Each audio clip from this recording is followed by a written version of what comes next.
এবং বিশেষভাবে উপযুক্ত এই শুভযোগে দেবী লক্ষ্মীকেও প্রসন্ন করা খুবই ভালো। তো আমাদের কিন্তু হিন্দু ধর্মে পৌষ মাসে অত্যন্ত মাহাত্ম্যপূর্ণ। এই বছরে পৌষ মাসে অমাবস্যা পড়েছে।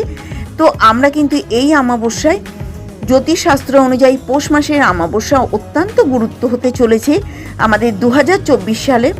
তো আমাদের কিন্তু এটা হচ্ছে জানুয়ারি মাসে পড়েছে, আমাদের অন্যবার এটা ডিসেম্বরে পড়ে। তো আমরা কিন্তু এবছরে 2024 সালে এটা জানুয়ারি মাসে এই অমাবস্যাটা পাচ্ছি। তো আমরা কিন্তু এই অমাবস্যার দিনকে প্রয়াত পূর্বপুরুষদের উদ্দেশ্যে তর্পণ করব।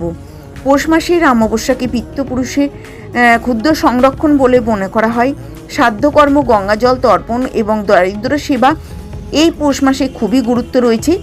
এবং এই অমাবস্যা তিথিতে আপনারা দান ধ্যান করবেন, দরিদ্রদের সেবা করবেন এবং ভগবানের উদ্দেশ্যে